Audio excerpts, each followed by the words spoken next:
And today I have two guests with me. Usually I only have one guest, but today I have Hannah Timson and Mike Lawrence. Hannah and Timson, Hannah and Mike, excuse me, welcome to the program. Thanks for having us. Thank you. And you're both in the UK. I am here in the US, but I appreciate you all jumping in. I wanted to give a brief bio for both of you, and then we'll get into our main topics. Hannah is the former president of Humanist Students UK, is that correct? I was, yes. Yeah, that's right. And you studied at the University of, or you are studying at the University of Exeter right now? I am, yeah. So I study sociology, and I did an undergraduate in theology and religion at Exeter. So, yeah. And you studied, is this correct? You studied theater at the Royal Central School of Speech and Drama? Yeah, I did a year there. I studied sound design for a year, but it wasn't for me. I'm more of a performer than a sort of behind the scenes person. So yeah, moved on from that quite quickly, and then ended up studying religion. So what do you know? But yeah, you are. That's awesome. You got into a lot of different fields. I was also looking at some of your work. You were been on already with Justin Barlow and Unbelievable on the topic of can we make sense of evil without God? Were you on there for any other just topics, or were there any other platforms you've been on? Yeah, so I did a chat with a second one on Unbelievable, which is actually on YouTube, with a gentleman called David Robertson, and he's a pastor in the UK.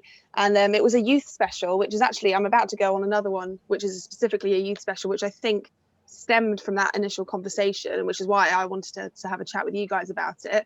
The youth special with David Robertson was more about questions that children ask and how we answer them. And so basically there were a load of children, young people under the age of 14 who came, who were pre-recorded and came on the show and basically asked questions about God and religion. And then it was about sort of how an atheist or a non-religious person might answer those questions, and then how a Christian might answer those questions as well. So it was interesting, and actually that sort of sparked that kind of thing, because they saw the kind of questions that we're asking today, because they sort of said, oh, well, somebody said that there's a time when you can get children, is basically what they said. And at the end of that dialogue, I kind of they didn't give me a lot of time, but I was kind of like, right, well, this, just so you know that this isn't okay, you shouldn't be getting children. And I think actually he was quoting Aristotle badly, which is like, give me a child and I'll show you the man, sort of thing. Yeah, so that was interesting, and it sort of sparked a whole load of questions for me about indoctrination. I mean, I'd already been thinking about them, but having that sort of directly said to me made me think, oh gosh, like I didn't really want to have to address all of this, but now I do. And I think a lot of people on that video were calling for like a lot of the non-religious people, as well as potentially Christians as well, were calling for a conversation on indoctrination. So that's kind of how we're going to this next discussion that's going to happen on Unbelievable in the next few weeks. So yeah, well, that's awesome. Really I'm going to be following that for sure. And just to touch on the other parts of your bio, you took part in a documentary where you lived with the Amish for a period of time as the Christian. Is that correct? I was, yeah, the Christian one, yeah. I have not seen that, but could you tell us in a summary what that was about? Yeah, of course. So that was for a program on Channel 4. So that's Channel 4 in this country, called Living with the Amish, which really hits the nail on the head. Basically, we went to, there were 6 of us from the UK who went to live with Amish people for about 6-7 weeks. And we wore their clothes. We hung out with, I think it was about 8 families within that time in Pennsylvania and Ohio. And interestingly, I mean, I've never been back to America since. So the only thing I really know about America from a first-hand experience is the Amish, and then the few days off that we had where we went to sort of the mall and went out for dinner and stuff. Yeah, that was fun. And we got to, and I think that was where it really, which the time in my life that I was really challenged about my beliefs, and because their beliefs were so similar, because they're Anabaptists and I was a Baptist Christian, so there were similar kind of backgrounds, but they were also extremely different. So it was a very odd time for me. I was only 17 at the time, so that was almost 10 years ago now, and yeah, lots happened since then. That's an awesome. It was a really cool experience. I want to see it. I actually, it's funny you say that, because I grew up right outside Philadelphia, but as we children, there's 4 of us as we grew up and moved out. My parents moved to Lancaster County, Pennsylvania, which is where the Amish are. They literally can, we could walk out of their house and see the Amish farms right there, which is interesting. Yeah, well, we stayed in Lancaster County. Yeah, Okay. a really interesting place. We were only in Pennsylvania to meet one family, and then the rest of the time it was Ohio. But yeah, I liked Pennsylvania. It was beautiful, actually. Yeah, it's beautiful. So. Now, I do like to start with an icebreaker, and I was going to come up with a question. I've got one for Mike in a second, but for yours, before I go to Mike, I just wanted to ask, since this is not as more random, this is more for your situation. What is it like living in a bus? I could show you around. My bus is very messy at the moment. So I'd show you around, and maybe keep an eye out on YouTube or something. But you literally like gutted a bus and remade it to live in, right? Yeah, so we bought it online, and then on Facebook Marketplace, actually, somebody was selling it. My partner was talking to me about being interested in buying a double-decker bus or something, living in a vehicle, because he's always been a bit alternative. And I thought the idea was nice, but it's one of those dreams that you think it probably won't happen. And then this appeared on Facebook as if by magic. If I was religious, I would say it was God casting his judgment or whatever upon us and telling us that this is what the way that he wanted our lives to go. But yeah, so we've been doing this up. Got it in February. It was in the garage until April, just having all the stuff done on it. And we've been doing this up since April, and then moved in June. And it's still sort of, we're only half done really. So, but it's great. I love it. We live in the middle of nowhere. We live off solar power. The only reason the generator's on at the moment is because we've been doing a lot of physical work. So I don't know if you can hear that in the background, but with quite high powered stuff. So it's just keeping our batteries topped up. But it's really fun. It's been a really good challenge. So I've done all the electricity for the bus. My partner's done all of the sort of the building work for it. So we work really well as a team. Because I'm the sort of person who you'll probably tell by this conversation likes to go down the rabbit hole, and I was looking at DC electrics for a good few weeks. I'm really proud of how it's turning out. But it's really awesome. Cool because we couldn't afford a mortgage, so here we are. Yeah, that's right. It's creative. It's a great way too to get out into nature. And just is it correct that Hannah, you and Mike have not collaborated before yet? No, we haven't. Okay. No. Cool. So I'm interested to hear what Mike has to say. Yeah. Yeah, and I as well. So Mike, going to you, you're a researcher and an author focused primarily on the historicity and reliability, if I can speak, of the Bible and of Jesus. You're also an activist of sorts focused on trying to expose and stop the damage done by compulsory childhood religious indoctrination. And you have you've written a few books, but they kind of got rolled into a book called 70. Which and hopefully in our next interview at some point we'll be able to go into in depth. I'm fascinated by it. But could you tell us a little bit more about who you are and what you've been up to? My background is extremely different to yours and Hannah's. I have never been religious, and I wasn't brought up in a religious family or a religious background.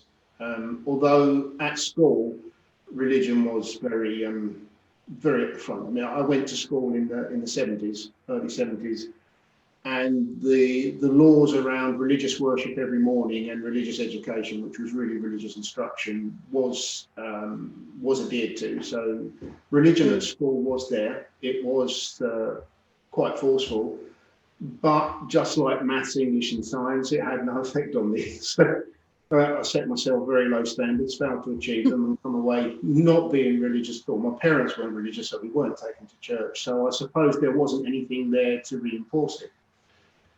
As a child, I was really deeply moved by the Greek mythology, particularly the films that were made, that were put out on telly in the 70s, Odysseus, Jason and the Argonauts. When I was being told stories in assembly from the Bible, I actually didn't see them as any different. And I didn't even connect that the adults that were telling me these stories actually believed them themselves. I just thought, it's another story, it's story time. So I left school not being religious at all. And if I'm honest, I left school not even knowing, this is from England, not even knowing there was such a thing as a Protestant and a Catholic, and they had different views. where the crunch came with myself is that I joined the army straight from school as a boy soldier, and my first posting was in Belfast in '77. I spent almost 18 months in Belfast, and that was my first exposure to two religious communities literally hating each other, not being religious myself, thinking, why do these people hate each other so much? Living opposite sides of the road, not mixing, barbed wire down the centre of the road, houses being burnt out because there was one Protestant family living in a Catholic street and vice versa. So that was quite an eye-opener for me. That was the age of 18. I spent 8 years in the army and then left the army, and I never really gave it any more thought. I married a girl I went to school with whose parents happened to be Methodists, and religion didn't bother me that much at the time. So although not being religious, not having been christened, I got married in a Methodist church. To me, it was just a ceremony, but obviously to my wife and to her parents, it meant a lot more. I've got two girls. They were both christened in the Methodist church on the understanding that, well, okay, I'll go along with the christening, but they're not being forced to go to Sunday school. They're not being forced to listen to religious instruction. But if they wanted to go to Sunday school, they could. It turns out neither of them did. Mm-hmm. And then things really turned for me at 9/11. And that's when it clicked with me. I thought, no, this is wrong. People are being taught religion to the point where they are prepared to commit mass murder. And now I want to know more about it. And that's when I started to study. And I just decided to start with Christianity simply because we live in England and Christianity is the main faith. I'm going to research all of the extant documents, the translations of the extant documents, the earliest Christian documents. So I didn't go down the route of reading what scholars had written about Christianity. I wasn't actually interested in that. I wanted to know what those documents actually said. And I approached that with the view that I suppose most atheists would approach, that the guy Jesus clearly existed, but the stories about him are clearly fictional.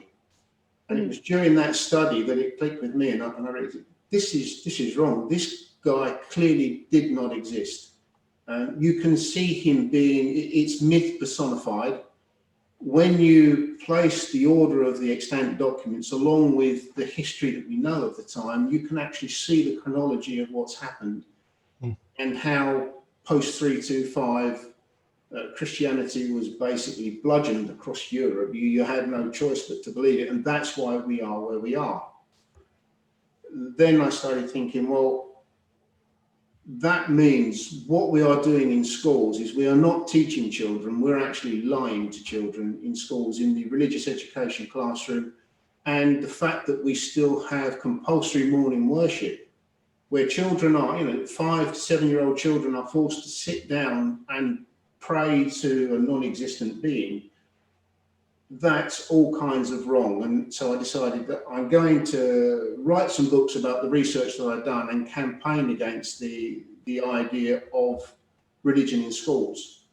I think I go a bit farther than the British Humanist Society, where they would say, well, we shouldn't have an exclusive Christian religion taught in schools. It shouldn't be religious instruction, and it should be education, and you should include other religions. I go a bit further. I don't see that religion has any place in the classroom at all.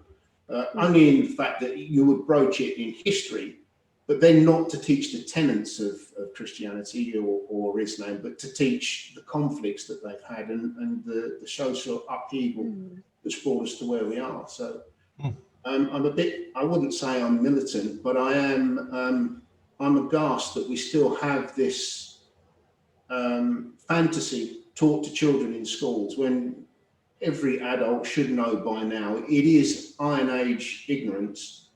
Not ignorance because they didn't want to know, it's what they genuinely thought, but it is Iron Age ignorance, and it has no place really in the 21st century. Yeah, exactly.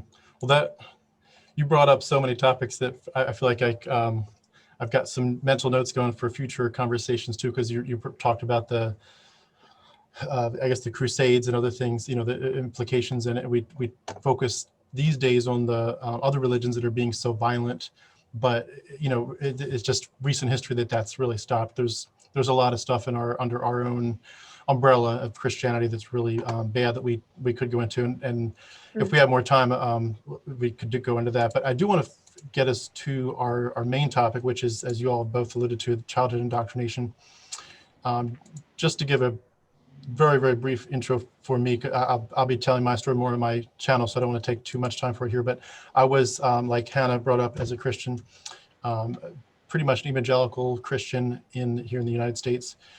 Very, very much not just pushed into it, but I believed it. It was very real to me.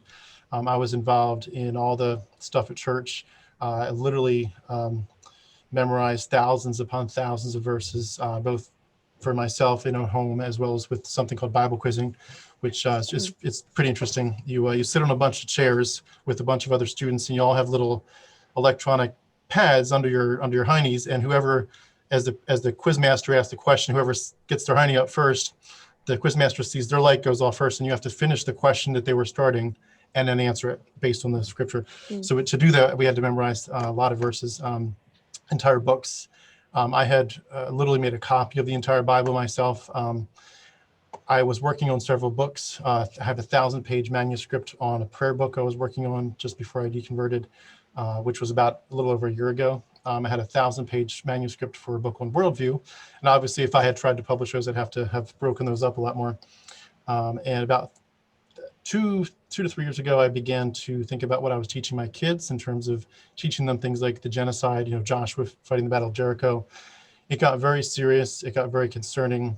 And about 13 months ago, I deconverted fully. I realized what this was. And most of it was, Mike, based on what you were saying, of realizing where this stuff comes from. And I went to Bible college to be a pastor. I went to mission school for a year to do cross-cultural Bible translation in a jungle environment.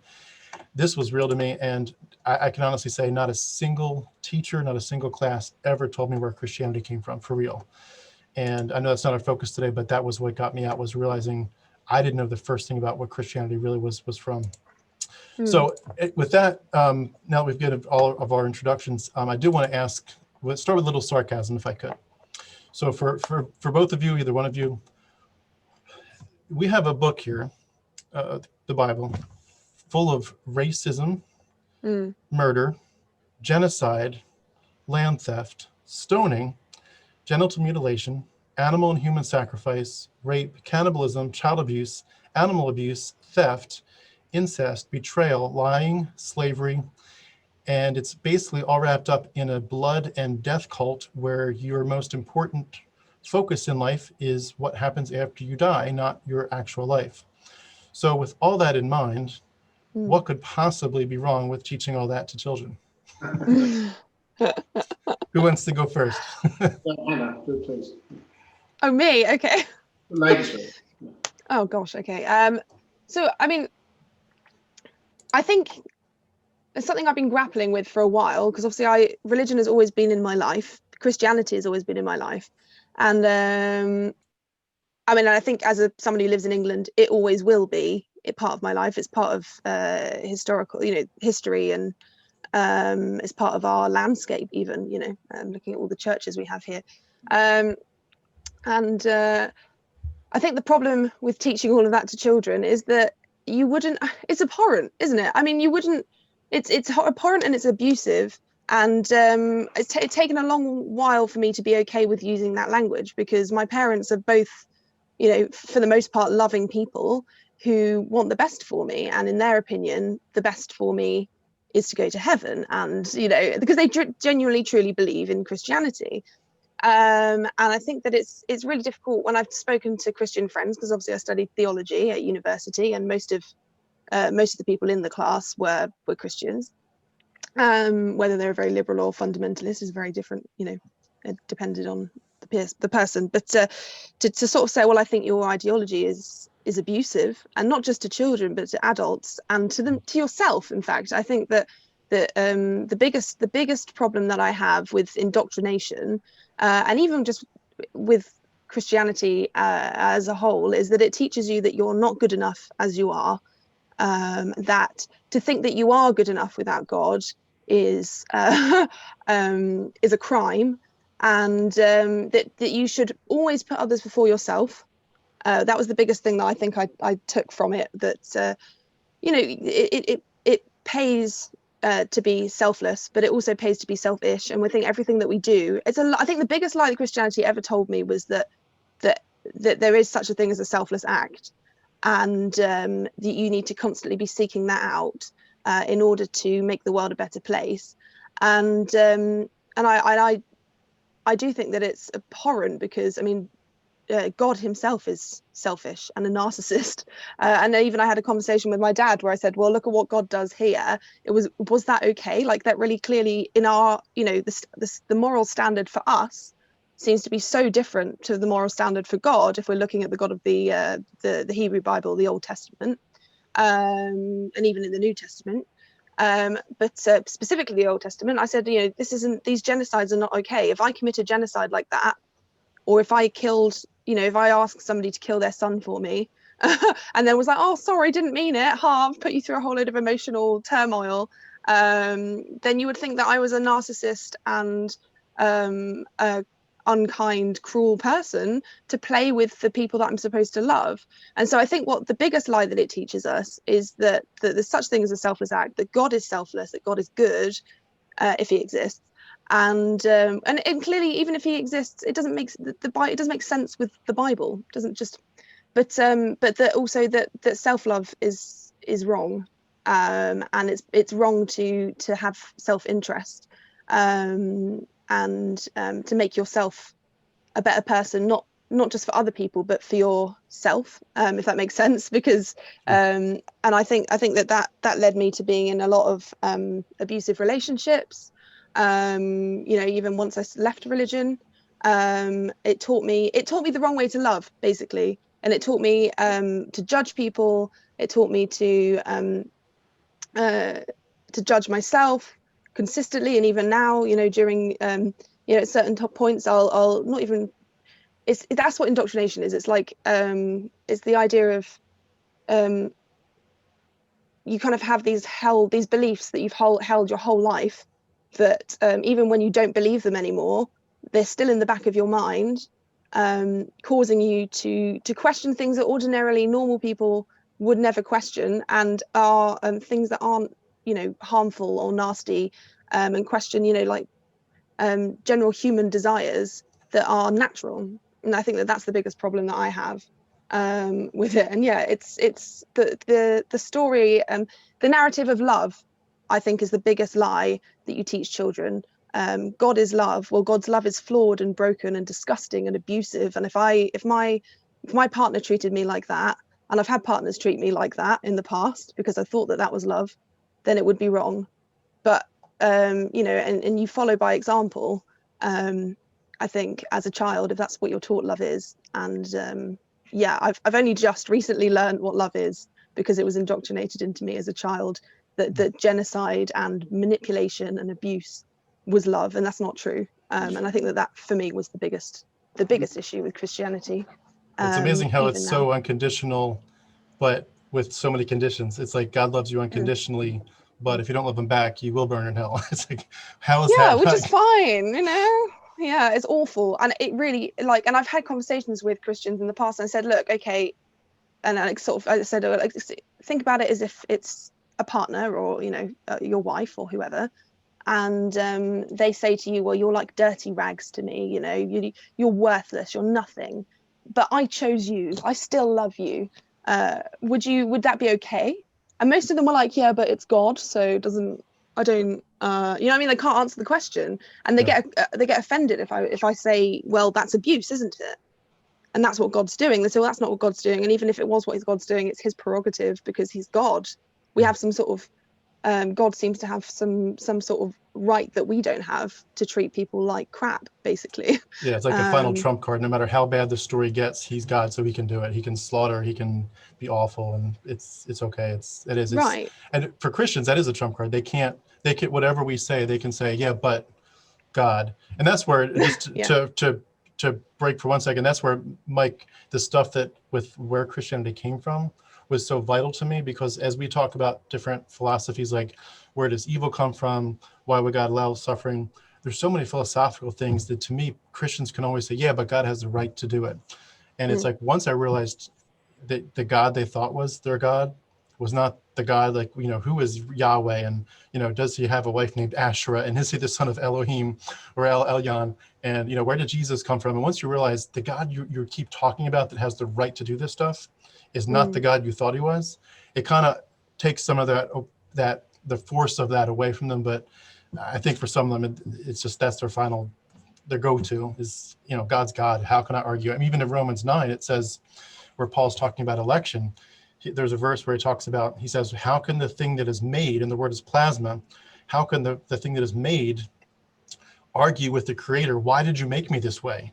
And he's like, who are you, oh plasma, to talk back to God? And it's like, that's their final argument, is it's God. But Mike, do you want to bounce off what Hannah said there? The question was, that deplorable book, what could be wrong with teaching that to children? Yeah. Okay, where to start? One of Hannah's comments, I've always wanted to know, and it is a YouTube joke, why does Satan get the bad rap when God's doing all the killing? But that's an aside. For me, yeah. The thing that I can't come to terms with is the Christian community considering themselves good people because they're Christians. When you consider what it is that they buy into, and it's the vicarious redemption. The thought that someone would have been brutally tortured, horrifically executed, for me, in case I did something wrong, I just find utterly disgusting. If I do something wrong, then I deserve to face the consequences. If I do something good, I might see some benefits. I might see, love being given back in exchange. Someone may do a favor that I did a favor, and that's how it should work. But a Christian would call themselves a good person because they follow Christianity. And if you were to say to them, yeah, but this person, just suppose this person didn't actually exist, and it is a myth, and he wasn't brutally tortured and executed for you, how would that make you feel? And you'd have to say, if that made you feel uncomfortable because you actually want him to have been tortured and executed for you, that does not make you a good person. That makes you a pretty disturbed person. You should say, wouldn't it be great if it wasn't true? Yeah. If it is true, then it happened. But wouldn't it be great if that didn't happen? And I stand on my own 2 feet, and I am responsible for my own actions. So that's where I see the conflict, and where I see that we should not be teaching children that in schools. We should not be teaching children that it doesn't matter how bad you sin, you can be forgiven because this act happened 2,000 years ago, and give them the idea that, if I go off the straight and narrow, there's no problems, that I can just ask for forgiveness, everything's fine, and I can carry on. That does not make for good people. I think we should scrap that from schools completely and have role play lessons where we teach children empathy, but empathy for empathy's sake, not empathy for a reward after you die, or you must do good works, otherwise you'll receive punishment when you die. That the person that does good deeds because they think they're going to get some eternal reward or escape some eternal punishment is not doing that out of a moral base for doing good. They're doing it because of the religious reasons that were taught. And some people, we know to that extent, and again on the news today, the sad news today from Paris, take it to the literal degree and dish out the punishments as well on behalf of God, because an all-powerful being doesn't seem capable of doing those things for himself. He needs human agents to carry that out. So that's where I think teaching that book, that terrible book, in schools is wrong. It has no place in the classroom. It's X-rated material, and there are laws in this country now that have said that to preach hateful or harmful material in public outside of a house environment is illegal. It's a hate crime. And I did think then, well, that's the Bible, the Quran, and the New Testament out of the window. But apparently not. It doesn't apply to them. You can carry on preaching the hate in those books, and you can preach it in schools to children. So. Yeah, whenever I think about what you were just saying too, with specifically about children, I love this. I forget the quote. I'll get the quote later, but somebody was talking about how they use the word preying, like P-R-E-Y, how you're preying on a child's best instincts, where you're saying, it may have been Valerie Tarico, but talking about, or Marlene Waddell, I think is the last name, but talking about how you take a child who already has a sensitive nature. When they see anybody suffering, they see a little child on the playground, they skin their knee crying, that child is naturally going to say, I'm so sorry, let me run, let me help you. And that's natural. That has nothing to do with Christianity. Kids of every religion, they do it. They want to be loving toward other kids that are in suffering. And so you take this child that is naturally, feeling bad about suffering, and then you put them in front of a picture of this man on the cross who is suffering astronomically, bleeding and nails and, gashes and everything. And you say, this man who is going to have such an impact on you, no matter what we say next, that picture of this suffering and the blood, this man is there because you did that. You, and the word that they used in the quote was you're preying on a child, and on their best instincts, to say, I care about this person, I care about this suffering, to say, you did this. And I think, Hannah, you talked about the idea of, worthless, and the word comes to mind, the worm theology, where, all your righteousness is as a filthy rag, the Bible says, and you are nothing. You can, and I came from a Calvinist background where you're not dying in your sins, you're dead. You're not reaching up to God. You cannot reach up. You are a corpse. And in that theology, God had to do this. And then you say to kids, it's your fault. Or if you put it on Adam, we're all in Adam. In Adam, you are condemned. And then you did it. And to say, you know what, if you were the only person that ever lived, Christ would have had to have died for you this way, and he would have done it just because you are so rotten.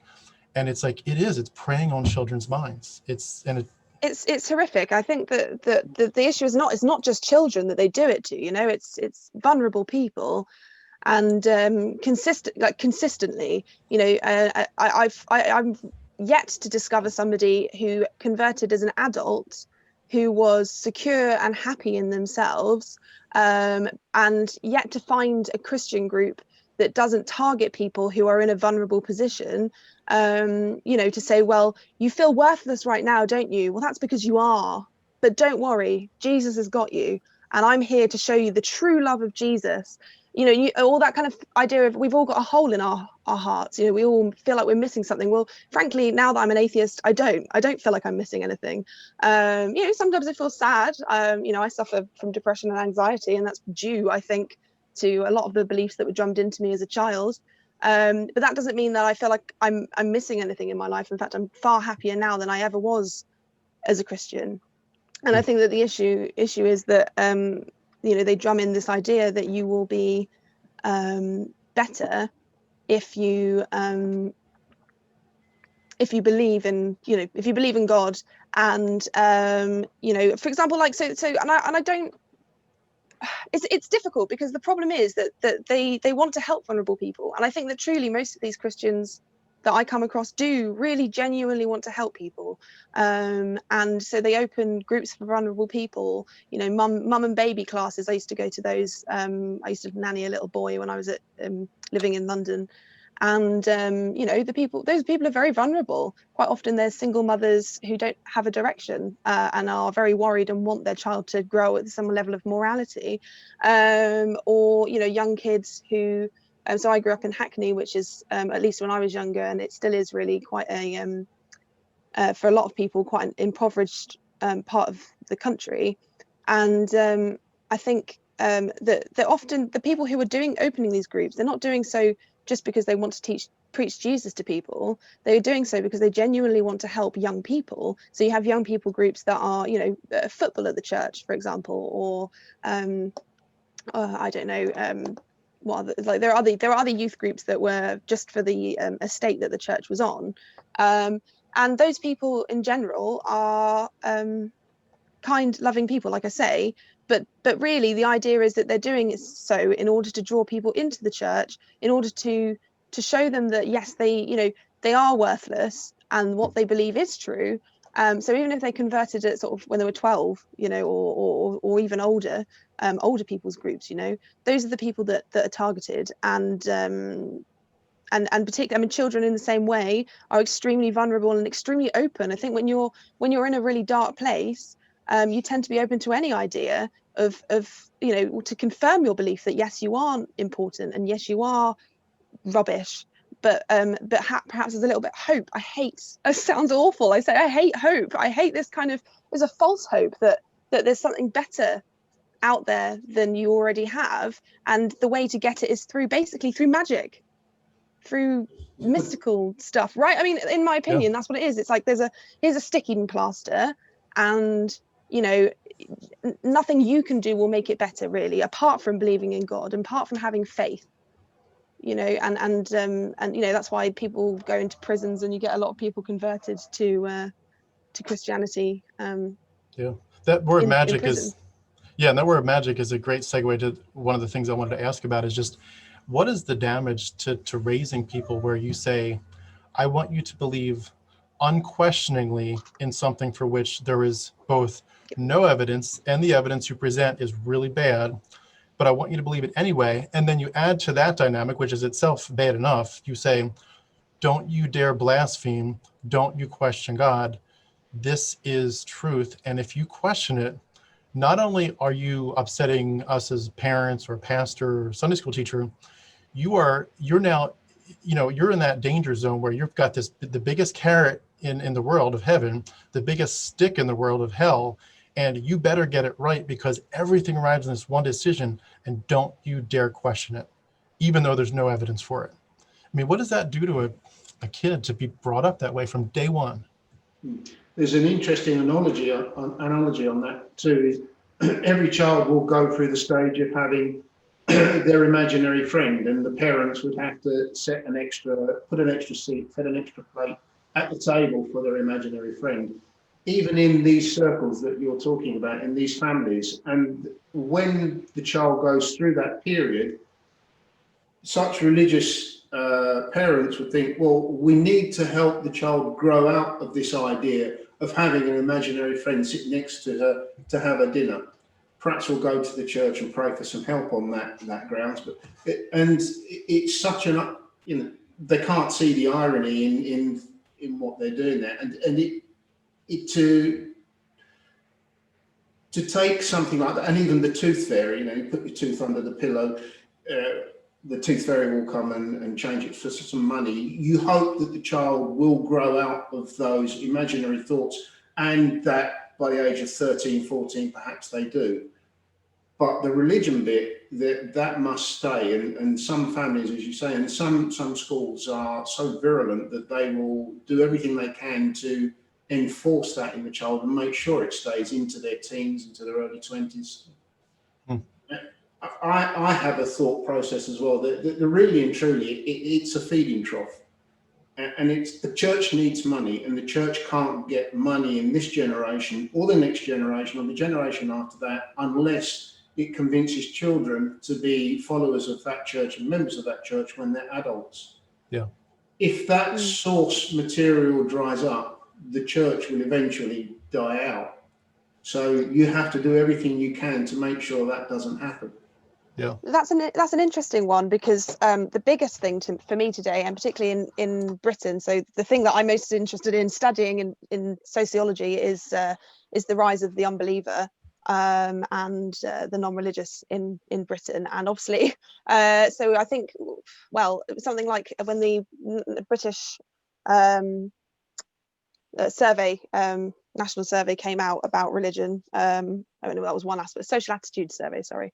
It was 71% of young people, so that was people aged 17 to 25, said that they were non-religious.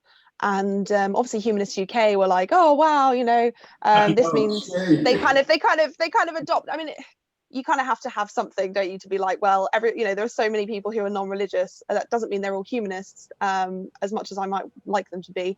But the idea is that, quite a lot of those people will be spiritualists or Buddhists or whatever, who don't actually believe that they have religion. And in fact, perhaps we'll be finding that a lot of young people who are Christian, who hold nominally Christian values, or I don't hate Christian values, but Christian beliefs, and even believe that Jesus died and rose to their sins. So I was taught that I didn't have a religion, I had a relationship with God.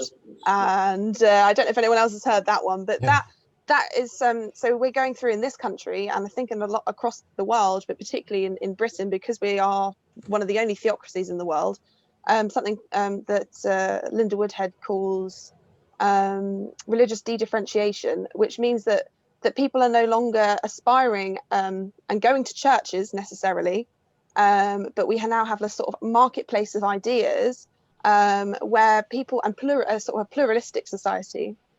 And it's happening with politics, it's happening with all sorts, where people don't feel the need to sort of tie their colours to the mast. And I think that really frightens the church, particularly the Church of England, which has obviously enjoyed such so I've got a star above my head anyway, that has enjoyed such a prevalent position in society, which it didn't deserve. And actually the moment the Queen said that she was addressing people of all religions and none in this country, was the moment I was like, yeah, we got you, because you're the head of the Church of England, and yet you've actually acknowledged that we aren't a Christian country anymore.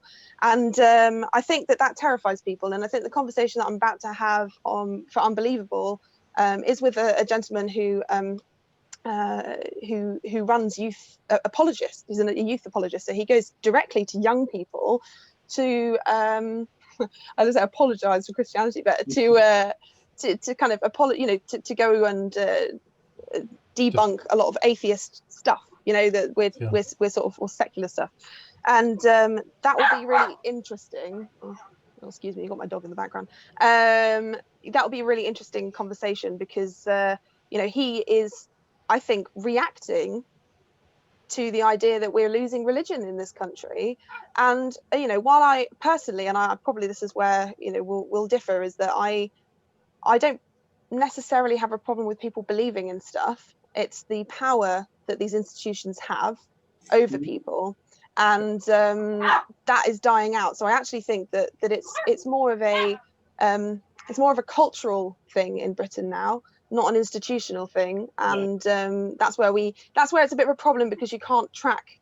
It's more easy to track what an institution thinks and how much power an institution has and how much money an institution has, rather than an idea, So, we're actually on the same page there. Yeah, I mean, I'm of the opinion, believe what you want, go and find a corn circle and dance around it on the sun solstice if you like, and if that's what makes you happy.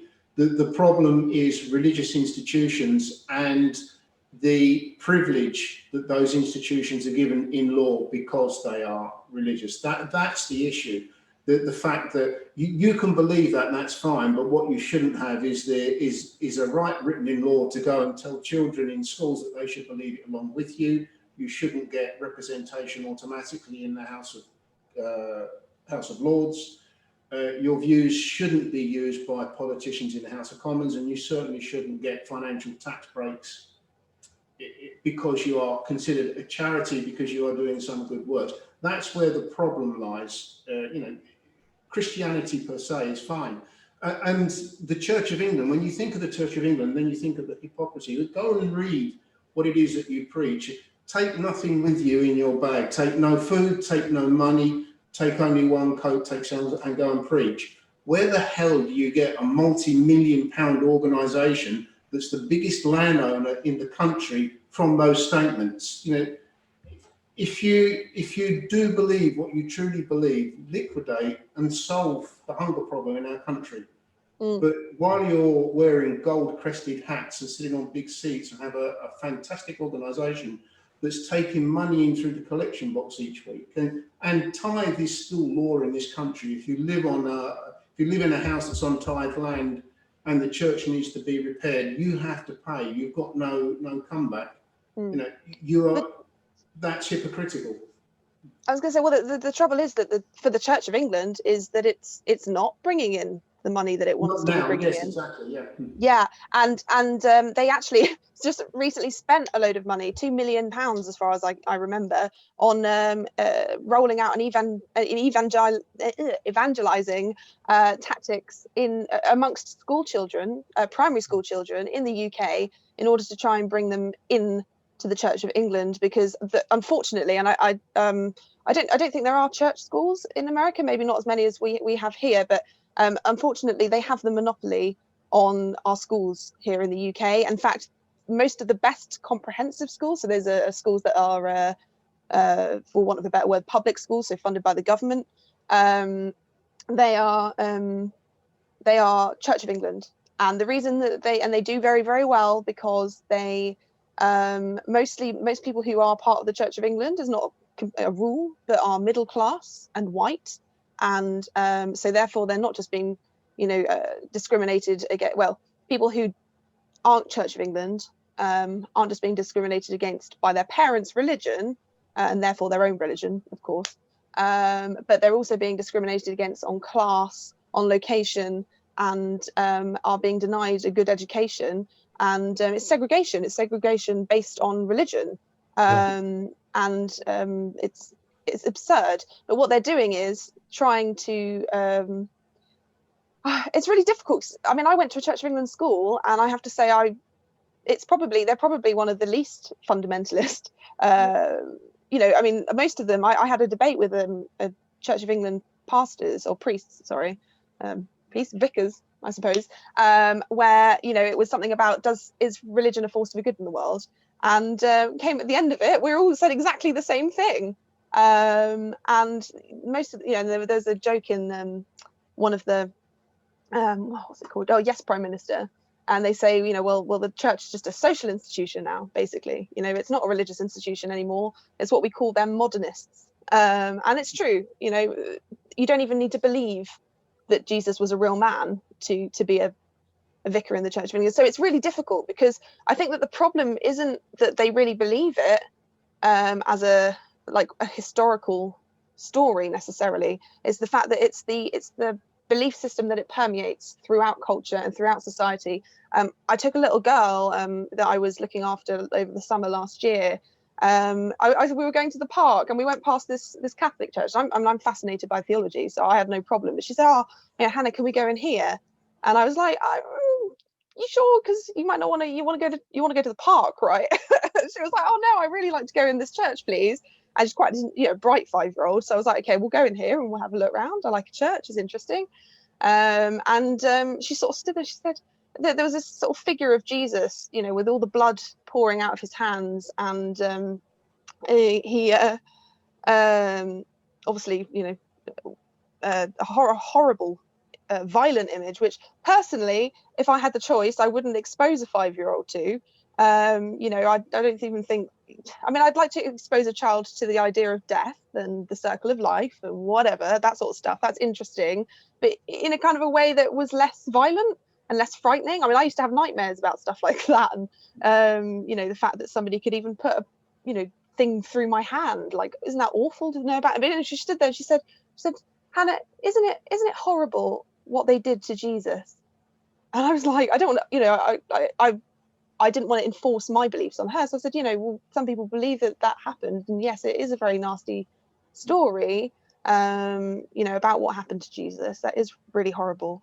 And I could just see that internally, this little girl was just really conflicted, and her family were non-religious as well. So I, again, didn't want to permeate a certain belief structure onto her, or to talk about Christianity in a way that she'd go home and be like, "Mummy, I think I, believe this." And you'd be like, "But you're 5, you go away and think about it." So it was quite nice to go in and have a chat about that stuff, but at the same time, I wouldn't want to expose it to those things. But that's part of our culture, and the fact that I can even just go church, go into a church like that. It's open in the daytime. I walk 5 minutes down the road, and there's a church there with a horrendous figure of a man being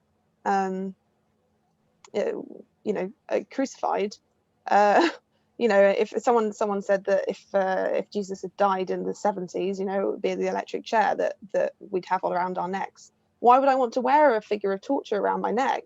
But it's everywhere.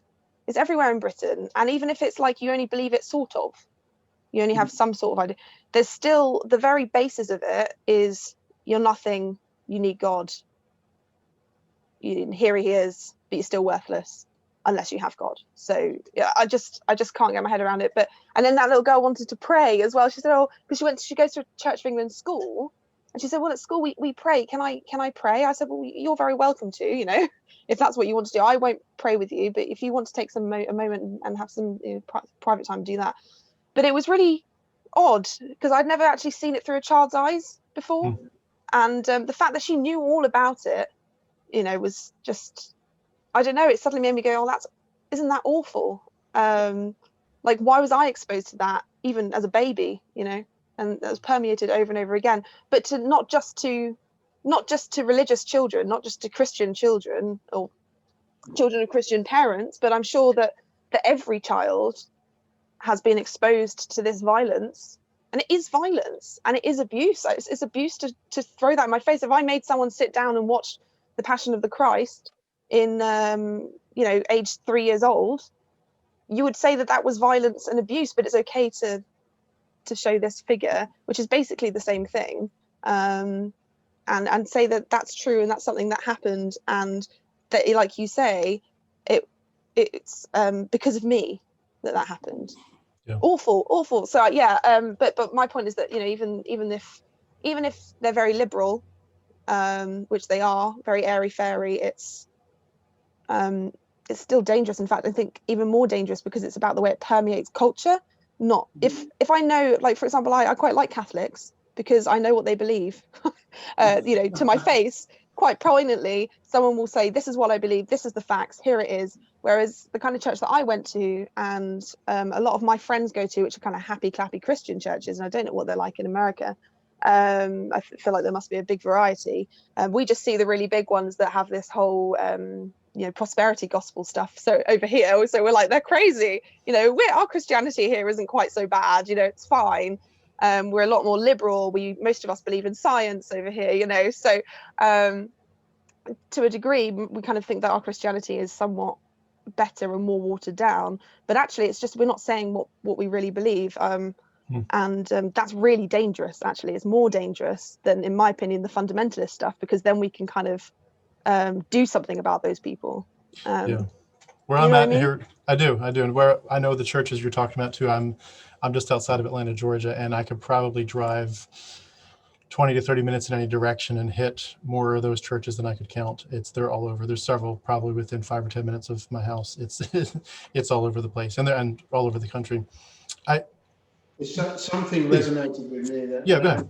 There as well. I know it's terrible that the child looks at this awful figure, but the thing that stuck out, what Hannah said there, was that the child said, let's pray, is that that child in school has been taught that praying is a tangible activity that achieves something.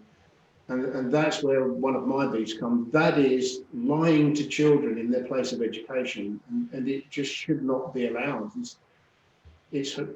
It's terrible. I mean, the blood and the glory is one thing, but teaching children that praying has some kind of tangible end product is ridiculous. It really is. You just should not. That's a really, like, for me, do you know what? That's something that permeated my mind so much that until I was maybe, you know, so I went to university at 21, and until it was like the third year of my university, I was an atheist at that point.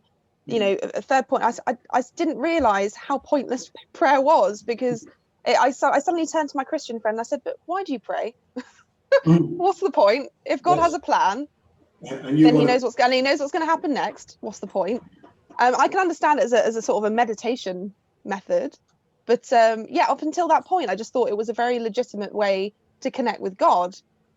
But then I even though I was an atheist, I thought, yeah, well, if I was a Christian, that would make sense.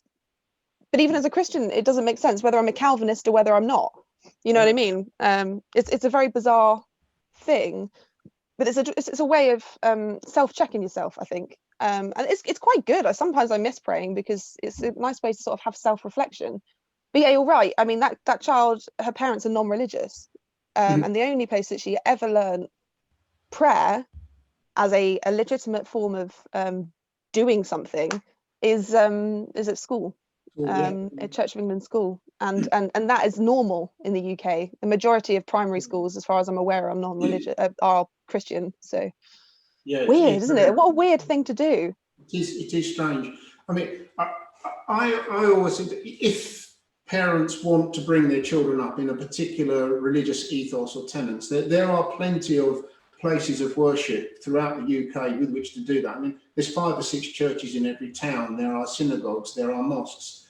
We really do not we don't need to be turning schools into supplementary houses of God as well. I mean, you've got your houses of God, you've got your worship time, but schools should be for the education of empirical subjects, for physical education, for sociology. It shouldn't be there to help promote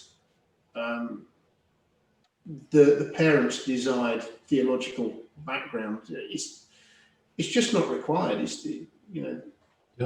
to say if we were to take religion out of schools and stop enforced prayer in schools, people don't like that term, enforced prayer, but it is enforced prayer, would somehow help promote atheism. The idea is no, you just don't discuss in school the idea of a God or not a God, because they're not subjects for school. They're subjects for your family background, your own personal beliefs, your own private meditation, spirituality.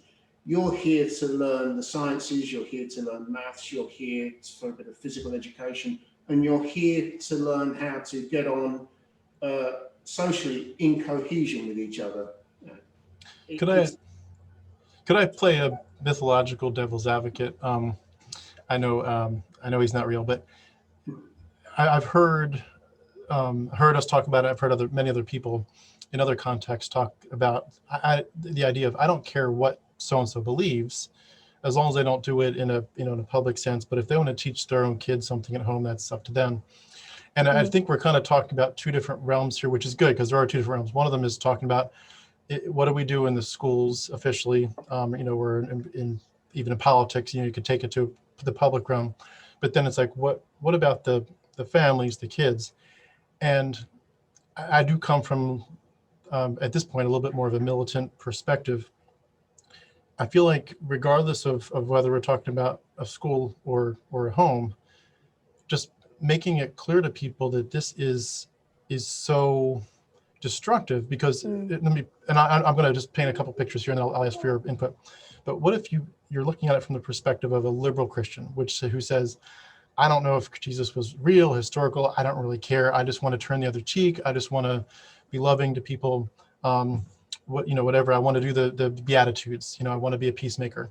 And so they're living it more like a liberal Christian, but they're still basing it on the book, the Bible. So let's say that they raise their kids with this liberal Christianity, and their kids adopted and say, yeah, I'm kind of like, I'm not really a literal fundamentalist Christian, but I'm the same way. But then their child, for whatever reason, decides to really dive into this thing. And they, with YouTube and churches everywhere, you can get whatever flavor of Christianity you want. So within a generation or 2, this person gets exposed to fundamentalist Christianity, and then they get back to the same point that we've kind of tried to escape from, which is to say, there's something about this book and about our culture's adoption of it for the last 2,000 years, where we've said, this isn't mythology. We acknowledge, Zeus is mythological, Ra is mythological, all these other gods are mythological, but this one, to so many parts of the world, this is not mythology. And so within a few generations, you get back to, you have to believe in blood magic and scapegoating and all this horrible stuff. But on top of that, this idea, and this is the grand finale thought for me of my thinking, is it distorts reality to the point that these kids never really lived their lives. Like, did you see The Matrix, that movie?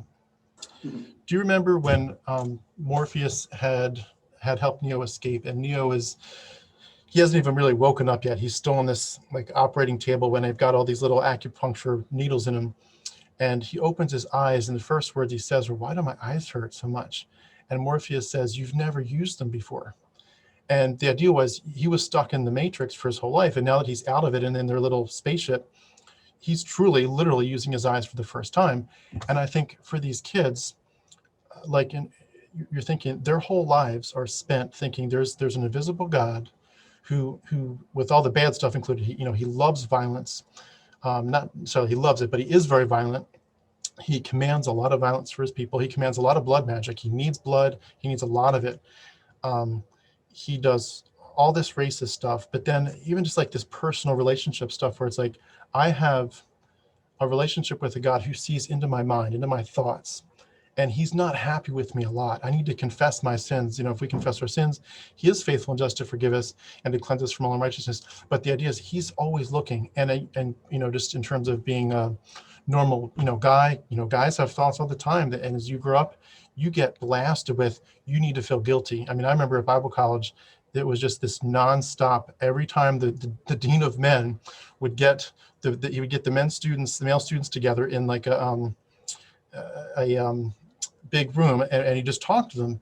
And it was, of course, starts with like a devotional, and then he's like, the main theme of it was always, guys, stop masturbating. You're displeasing God. And it was like this constant thing of whatever aspect you take of it. Yes, God loves you theoretically, but you're also very bad. And it's like this constant self-checking to the point where you literally, like for me, when I deconverted, and I'll wrap this up here and ask for your feedback. When I deconverted, it was like, I've never lived my life. I've never actually seen the universe. I've never seen the stars. I've never seen myself.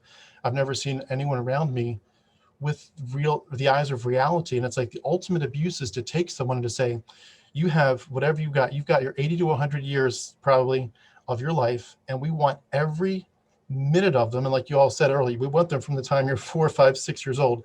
We want every minute devoted to a mythological person who doesn't exist. And if you dare to question it, you're a blasphemer. And the ultimate abuse to me is you've literally deprived this person of their entire life. They've never actually lived their real life.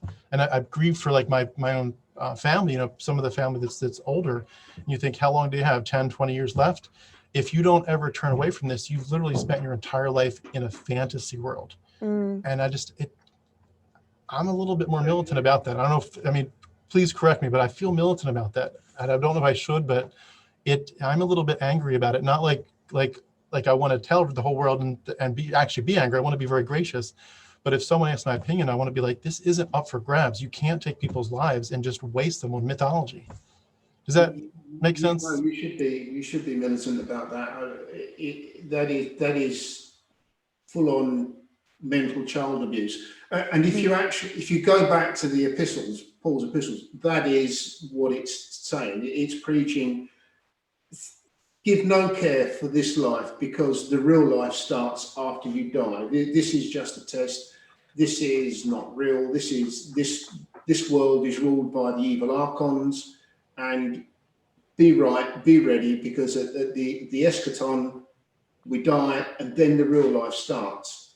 And if you preach to children that today and they live their lives like that and then they die, you could say that was a wasted life. That child could have achieved so much, could have experienced so much more, could have wanted to know more empirical answers to some of the big questions, but what the mind was trapped inside this time. It doesn't matter, because this isn't the real thing. The real thing happens after I die.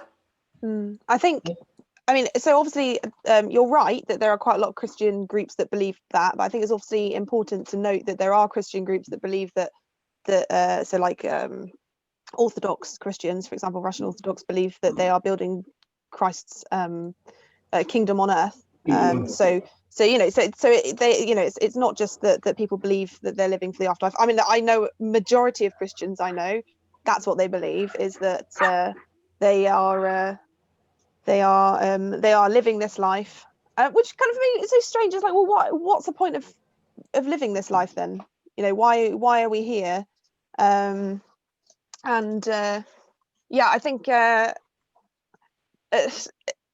I've had conversations with people in the past where it's been like, okay, so if you could choose to save somebody, from hell or damnation or whatever, or you could feed them, one or the other, you know, which is obviously a stupid thought thing, but if they were on sort of their deathbed and you had the choice to give them some sustenance, or you had the choice to save their life, and that would be the only chance that you had to give them, you know, the good news, which would you choose? And they were like, well, obviously the second one. So that for me then shows me the priority that this is a death cult. In some regard, you know, that quite a lot of Christians, not all Christians, but quite a lot of Christians believe that the most important thing is to be saved. And that makes sense. Hello. Somebody just woke up from her nap. I'm sorry to interrupt. This little princess just woke up from her nap, and she is 4 years old. Oh, hey, gorgeous. This is Abby. I'm sorry, am I being loud? Sorry, we're having a good chat, Abby. I guess I can speak from experience, really, if about the whole wasted life thing. Yeah, please. Because it's interesting for me, because I spent most of my life, like you, very enthusiastic about Christianity. I mean, I was at church 4 or 5 times a week doing different things. I went to church schools. I genuinely believed everything, and I genuinely loved God, but I was also genuinely very afraid of God. And mostly we believed in a lot of things, like very Pentecostal, so we believed in a lot of demons and spirits and stuff. So there was always this kind of thing about God is watching you, the devil is watching you. No thought seemed to belong to me. Nothing seemed to be my own. It was always being attacked by one side or the other, sort of thing. So bad thoughts were the devil, good thoughts were God, or whatever. And I was, which voice am I hearing, you know? And I mean, it's something you don't really want to admit online on YouTube, but for example, I didn't know that women can masturbate. I didn't know that until I was about 14 or 15 years old, because you don't talk about it. So I think that men have this whole conversation about masturbation for a long time. You know, even from the beginning of puberty, even before that, I remember my brother sort of chatting to me about these things. But women, it was never addressed, because women aren't sexual beings. And I think in some way, when I first started seeing my ex-boyfriend, he was an atheist. He was sort of the person who started asking those questions that began to sort of draw me out. And I think a lot of Christians would probably see him as being the devil's influence or something like that. But I mean, in some way, you know, he was my savior. I think the problem was that I was 17 and I'd spent all of my life believing this stuff, to the point that when I had sex for the first time, I cried. And I spoke to a few people who also went to my church and had similar experiences, and they said to me, yeah, I cried too. I didn't know that was a thing. And my ex, obviously, you know, he was like, why are you crying? You know, it was a lovely experience. You know, it wasn't a terrible experience, but it was the fact that I felt dirty and nasty and like I'd broken myself. And it's this sort of a purity culture thing, you know. And I think people think it's very prominent in the US. I think that that's something that we see. You know, we have daughter father dances and all the weird purity ring stuff that we think, I mean, I think is really strange. But here, you know, you're taught that, you know, you're like a flower. A woman is like a flower, and that you know, every time you well, you know, you do something wrong, or you have a sexual thought, or whatever, you're dirtying, you're sullying that flower, which is ridiculous. I'm not a flower, I'm a woman. Do you know what I mean? Like, I mean, it's just bizarre. And it's bizarre, this kind of, it permeates, you know, it's that patriarchal nonsense that women aren't sexual visual beings. I remember when I was living with the Amish as well, we went swimming, and the women had to swim in their dresses. They weren't allowed to, you know, there was no bathing costume or anything, but the men were allowed to wear swimming shorts. And I said, well, what if I find your chest attractive? You know, what if I'm sexually turned on by the man? Why is this okay, but not, you know, I can't show my figure? And they were like, well, we think that, you know, men are more, you know, visual sexual beings. But it was absolute nonsense. But I mean, I'm not going to complain, because, you know, it means we get away with a lot more things. But the point is that that my sexual identity and was stolen from me. I didn't know that I could have these experiences. I didn't even know it was real. I found out through a friend being like, oh yeah, I bet this person's doing this. I said, women don't do that. What are you talking about? You know? And then that sort of started me learning a bit more about my own body and my own needs and my own desires. And so in some way that was what's the word, like that was stolen from me. I agree with you. I'm very, very angry about that. I also think that my as I kind of alluded to before, my right to a healthy relationship with myself, but also with a partner, was stolen from me. And it's taken me almost 10 years since I started seeing my first partner to realize that actually I'm worth being treated better, and that sort of thing. And it's yeah, like I said before, it's the way we learn to love. And if the way you learn to love is flawed and broken, then you're going to love people in real life in a flawed and broken way, and you're going to hurt yourself. And so not just, it's like cycles of abuse. I was abused as a child because I was indoctrinated, and I apologize to my parents if that's a very difficult thing for them to hear if they are watching this, because I'm sure my dad will. But I do believe that it is child abuse, because I was denied all of the things that make me human. And it took me 10 years to get to a point where I said, you know what, no, I'm worth more than this. I deserve to have good things in my life. And the biggest thing for me was that I'm a singer when I'm not at university, and I sing classical music and musical theatre. So I do a lot of Julie Andrews type stuff. And I started street performing when I was 16, and I did it a little bit on and off because I left school when I was 17, and just after I came back from the Amish. And the biggest thing for me was that I could have gone on and studied it at university. I could have done opera. I mean, in some ways I'm quite glad I didn't do opera, because I think it's a very untangible classist form of music. So I quite like to have something that's a bit more for normal people, regular people, and accessible. So I'm quite glad that I didn't in some way go down that path. But I could have gone on and had a very good singing career. And I like my singing career now. In fact, I'm very happy where I am. But it took me until I was 25. I was in a job that I hated. And I got to a point, I had to have some therapy where it was something called something like self-worth or self-love. It wasn't quite like that, but it was a form of CBT that was offered by the NHS, because they said, well, you're not doing the things that are best for you. You know what's right for you cognitively, but in your behavior, you're not putting it out there. And there's a whole load of stuff to unravel. And then I sort of sat, and she said, you know what the right thing to do here is. You're not in a relationship where you're happy. Okay, well, maybe you I'm not going to tell you what to do, but I think you know what the right thing to do is. And you're not in a job where you're happy. Why are you doing that? And it was this kind of idea that actually I shouldn't do something that is for me. So because for me, singing is what makes me happy. And actually I've realized now, through doing it for so long and actually making my living from it, that it's something that makes other people happy, in fact happier than it makes me happy to sing. But it was always like a coping mechanism rather than something that I thought could be professional and important. And it's frivolous. That's my point, is that there is no place for frivolity in my life. And so I kind of went, no, that I'm not going to help people by doing that. And so at some point I look at social work and kind of going into public service. And there's nothing wrong with those particular careers, but those particular careers were wrong for me, and I never questioned them, because as a child I was constantly told to put others before myself, and that I wasn't important, really, without God's love. And God's love is telling me that I need to do this, and I need to always constantly give of myself to be worth anything, to get rid of all of the humanness of myself. And for me that meant not really singing, and not going into that kind of field of interest. And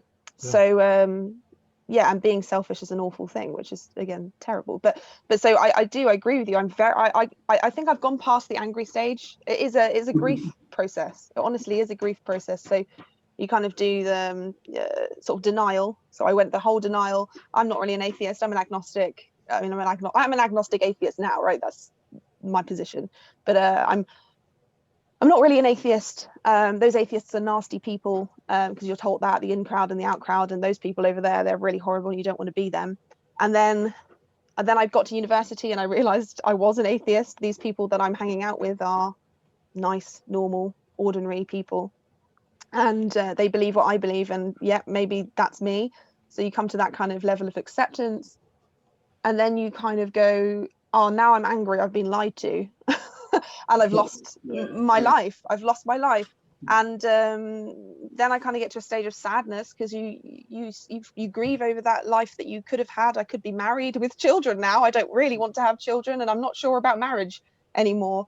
So there's also these kind of institutions that you're told are normal and that you have to agree to. So it's not just a religious thing, it's a cultural thing, and the whole of society is based on, I mean, you get tax breaks if you get married. Yes. Why? It's a piece of paper.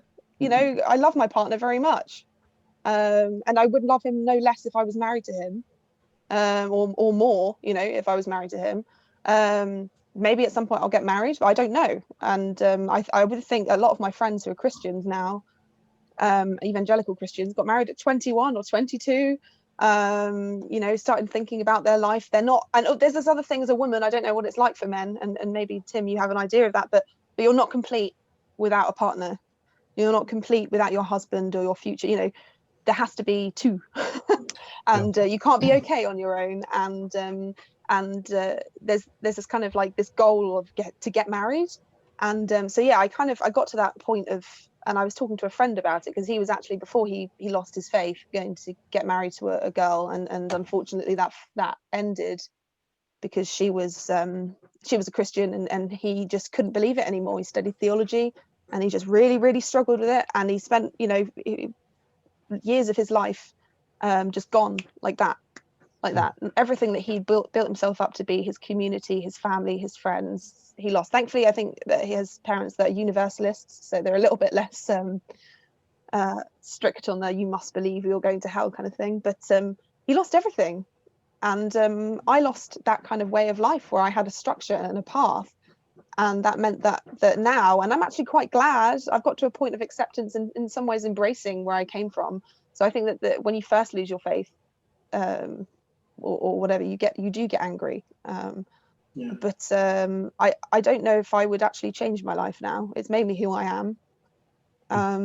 I wish I wasn't. It does feel like abuse, because sometimes when I go to, like, I don't know, I've gone to church with people, and I now refuse really to go to happy clappy churches, because it brings back kind of, it triggers me. Does that make sense? I don't know how to, so I can go to sort of churches where there are choral music and things like that, and I find it beautiful. I was never part of churches like that as a kid, but when people are singing like Tim Hughes or whatever, somebody started singing it in a secular place, in a pub. They'd written some music, and there was a church thing, and there's a lot of stuff in Exeter that's very church focused. There's a big evangelical Christian union here, and they got up and they started playing this music about Jesus and the sacrificial lamb and stuff, and I couldn't hold it together. I had to leave, and I think I was angry, but I was also sad. I was also sad that I'd lost that community. And so yeah, it's right. It's a grief process, and I think it's that I shouldn't have been forced to go through that grief process. There is another your where you said how it made you feel the first time you had sex. You think, well, there is another story on that too, isn't there? Which is just as sad, and in some cases ends up even sadder, and that's for people who are biologically attracted to same sex, growing up in the Christian community.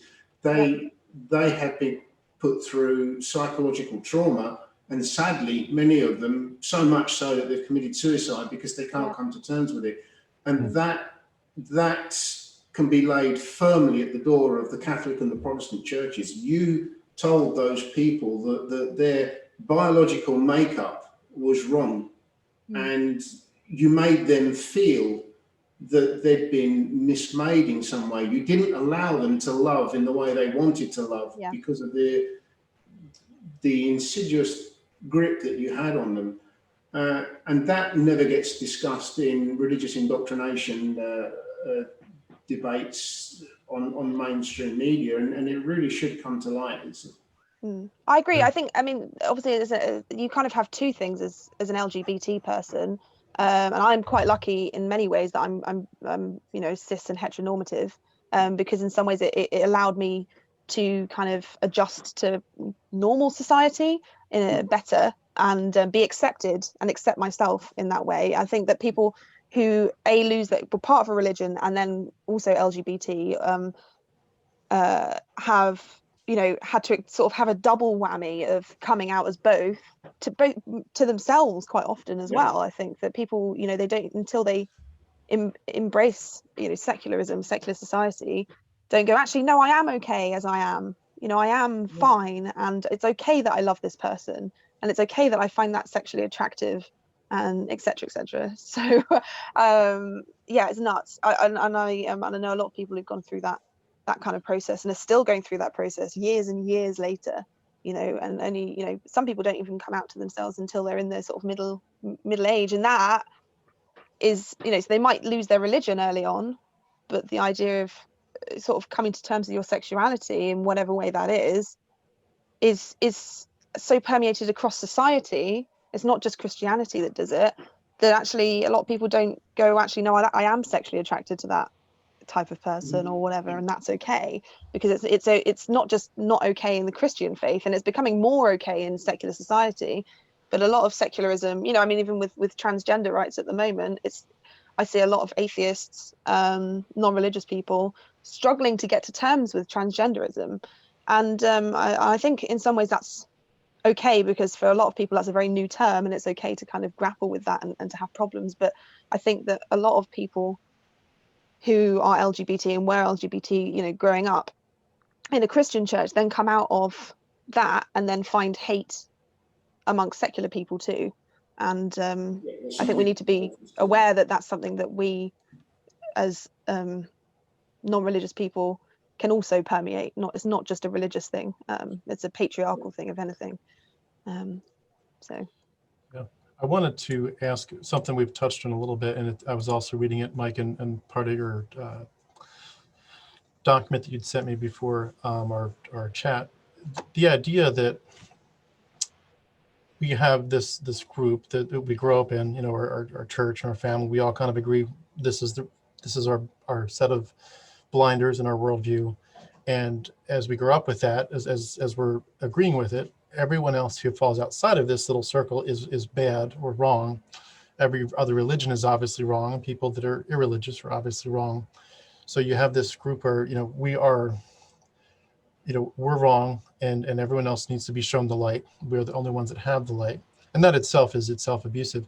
But there's this idea that it goes further, where or maybe I shouldn't say further, but it's implied in it that says this narrative that we have given you is the only acceptable narrative. And I don't know if you all have seen, have you seen the YouTube channel Theremin Trees at all? yeah. He goes, it's really great how he does it, but he does it more, he paints a picture of a political idea where, you know, a baby's born, and, you know, that from the day the baby's born, the baby gets told our political party is the best.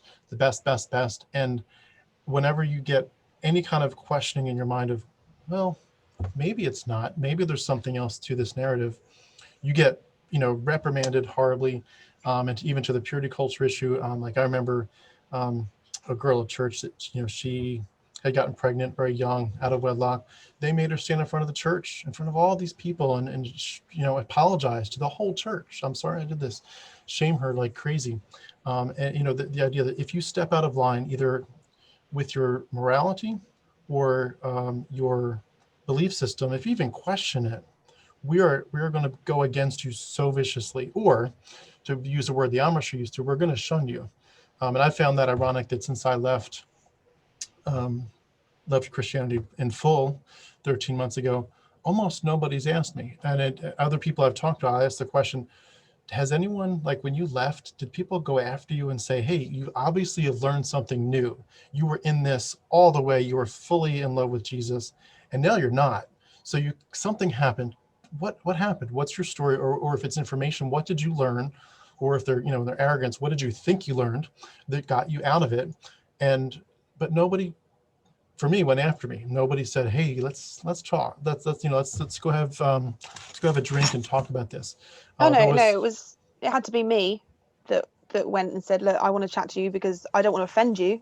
Yeah. Because I think most of the time people's reaction is, oh my God, you've, you know, denied the thing that is the very foundation of my existence, because for most people it is, I think, and you know, therefore, you know, and actually now I've found that it's been a long time, and I've been very open and very out about my atheism, my humanism, and you know, I talk on different programs and whatever, and I've been back to church, that and I've spoken to Christians about it now, you know, even my pastor and whoever in my old church, and there are definitely people who are like very like, all right, whatever, but actually now I've come to terms, and I think do love me and see how happy I am now, and are a lot better about it. But initially, and I suppose that, you know, in those first few years even, of course people don't want to come and ask you. They think you're wrong, Yeah. and you've gone down a dark path, and it's a they form don't of want to be drawn abuse. into it. It's a form of abuse, really, because it's like it's saying you agree with us, or we're going to ostracize, shun, or try to in some way make you look stupid or bad. And it's like there's no room for you think for yourself or you think different. If you dare question it, we're going to attack you. And that's maybe not everyone sees it, but I would just say the thing that I found really difficult was I'd sort of say, okay, well, you know, I'm a humanist. I think I remember going to a because I was running the humanist group, it kind of, I don't, you know, obviously you don't go around going like, I'm a humanist, but it, you know, when it's necessary. And I was sort of, so I asked to introduce myself, and I said, well, I'm president of humanist students in the UK, and this is what I'm doing when I'm not here, sort of thing. And there are these Mexican leaders who were there like, oh, you know, don't worry, you'll come back to Jesus, you'll come back to Jesus. And quite often, I mean, my mum, I couldn't put into words why I found it so offensive, because they want me to come back. Fine, you know, I understand that. But why is it so offensive that these people just don't believe that? I think it's because they don't believe that I'm so convicted in my own beliefs that I have, you know, they think that I know in my heart that Jesus is real, and that I'm just, you know, I just want to sin, you know, that's what it is. I'm just out to like be you know, I'm just going down a dark path basically. And also, so my mum, you know, I think she stopped really doing it now, and you know, I understand why she does it, but because I kind of had a word with her, but she used to put in, you know, she used to send me Easter cards and whatever, and I quite like an Easter card, you know, what, Easter's a lovely celebration if it's not about Jesus, if it's about spring and whatever. But she used to be like, you know, he is risen indeed, and you know, all that sort of stuff in my cards. And I just got to a point where I said, Mum, this is offensive. Like, you're bullying me. This is bullying. But I couldn't really put it into words. And I think it was because it felt like bullying, because it felt like being told that by maybe an ex-lover who treated you nasty, who abused you, who beat you up, that, you know, again, you're nothing without them, that you've made the wrong choice, and constantly reminded of how rubbish you are without this person, and you know, told basically to go back to your abuser by people who are supposed to love you. And that's why it was offensive. I couldn't understand why I couldn't quite grasp it. But yeah, no, so I never had people come up to me afterward and say, oh, I don't, you know, I would always have to be the one initiating the conversation. Yeah, because that's a fantastic picture. You get abused, you get smart enough to leave, and everyone's response is, you better go back. That's exactly what it is. Or you're going to die, you know, or you're going to die. This person is going to follow you the rest of your life. They're going to stalk you. And it sounds so aggressive and kind of, it sounds like over the top language when I say it, but it's not, you know, this person is going to follow you till you die. They're going to watch you, and then they're going to kill you, and you're going to die in your sin, and you're going to go to hell, and you're going to burn forever. Yeah, as Hitchens would have said, then the real fun begins. Right. Yeah. So anyway, but yes, I agree with you. Could I ask, I know we've touched on so much so fast. I feel like I could, I will be going back to this video. I feel like we've touched on so many things that we could go down and easily take a lot more shows for. But I do want to go back to Mike. One of the questions you brought up in your document. I thought, I know we're almost out of time, but I think this is a really good place perhaps to have it as a major last topic, the idea of sectarianism. So we talked a little bit about violence, and all that. We've talked a little bit about the idea of you don't learn to love yourself or know yourself for who you are. Taking it from our microcosm of ourselves to our planet, you know, let's learn to love ourselves as a planet. We as a planet have sectarianism everywhere, obviously politically, religiously, etc. So how is it a good thing that we're teaching kids from the youngest age we've got the right worldview, they don't, they're bad. Our only job is to convert them. And if we can't convert them, you know, as Martin Luther would have done with the, you know, with the Jews in Germany in his day, you know, tear their houses down, burn them, kill them, get them out, you know, turn or burn. And all this idea of if we're the only ones that have the real message, then our only goal is to get people to think like us. And how does that go out from this my little Sunday school class to my church to my community to the world? I mean, how is that abuse that's being permeated through the generations? Well, it's a recipe for disaster, isn't it? And we've got countless examples from world history of how that plays out. The former Yugoslavia, Czechoslovakia, Northern Ireland, Southern Ireland.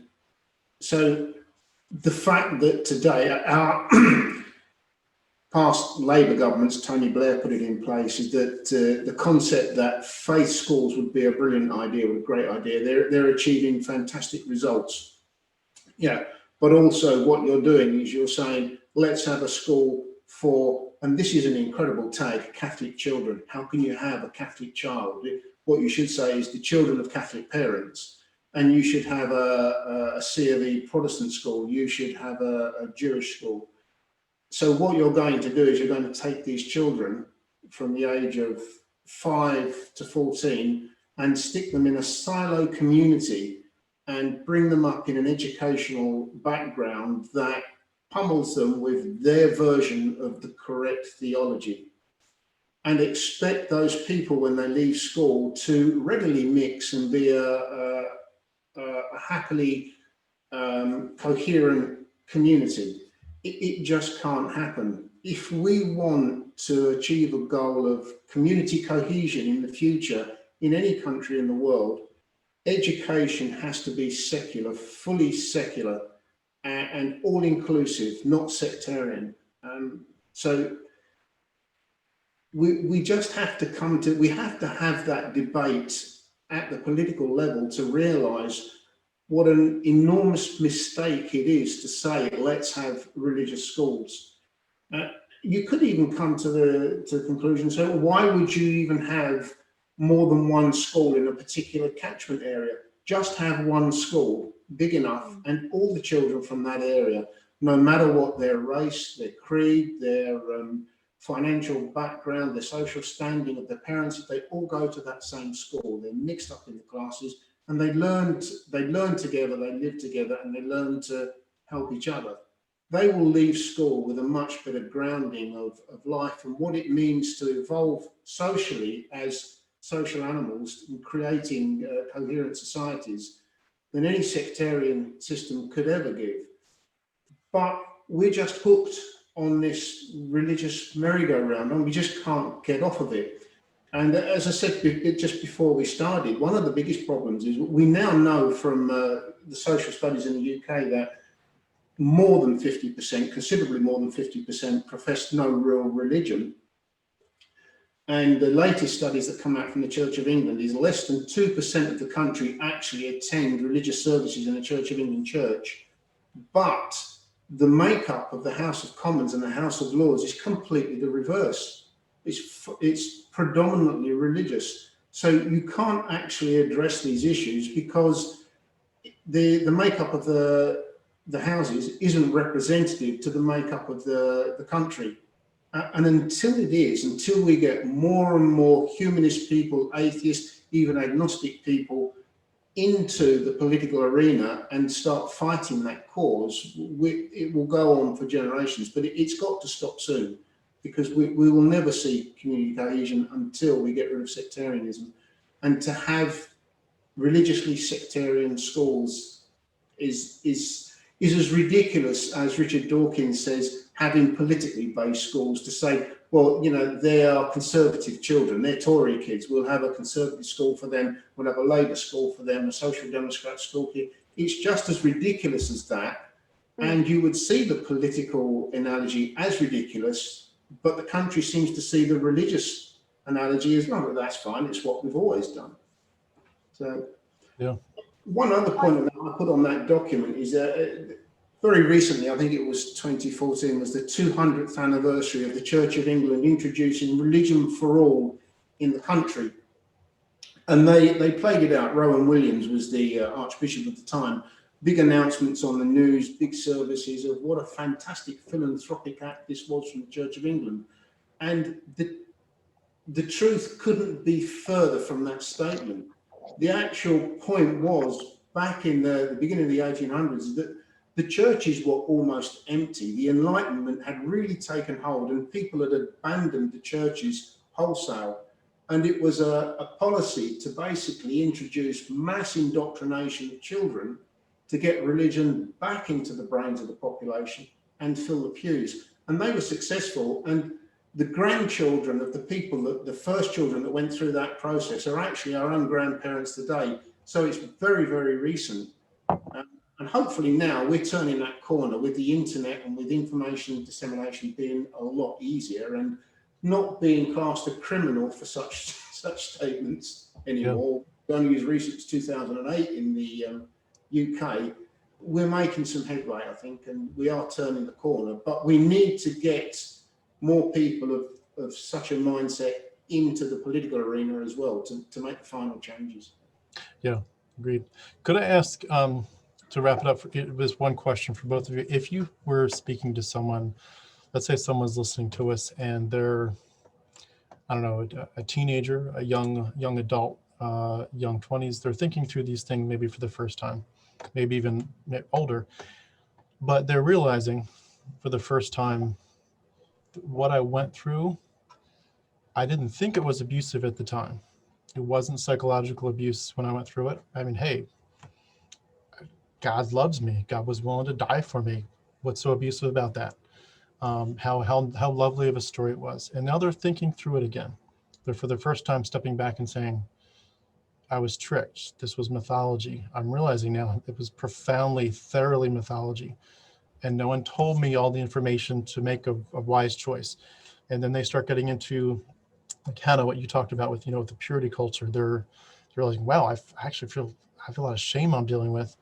And they're realizing they're making life choices. And there's a sense in which they're kind of psychoanalyzing themselves and they're becoming their own little, kind of counselor of how do I think through this now for the first time ever? How do I use my eyes for the first time?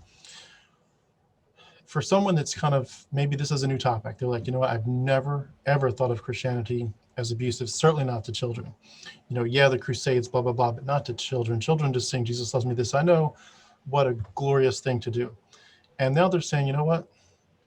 I never thought about this. This is actually different, but I think you might have something here. You're mentally putting thoughts into kids' heads, as you all said, at a young age, because we know that if you get them young, you got them. And so from a young age, they got me, and they did get me. I was in it, and they won the game. I was blinders on, I was in it, and I didn't see any other way to live my life. For the first time, they're saying, there's more to this. Maybe you're right. Maybe this was a form of psychological manipulation.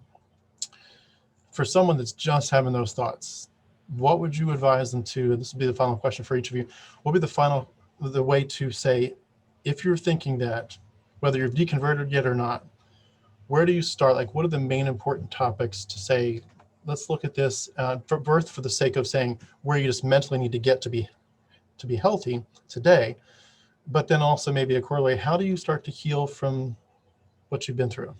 Does that question make sense? Like what topics would you advise them to start with? Answer would be, but it certainly makes sense. Where do you start unraveling a mind that's been pickled with such abhorrent thoughts? One of the big things with religion is that they're overly concerned with why. This question, why? And it is in actual fact, there actually isn't necessarily a why. You first have to establish that is a credible question. There doesn't have to be a why.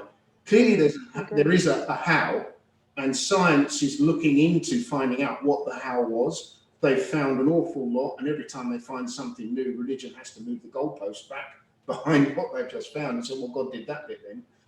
And it may be that we will one day find out the entire answers of how a universe came into being and how life evolved. It may be we're incapable of ever finding out. But to say why, well, why do you think there is a why? Why does there have to be a reason?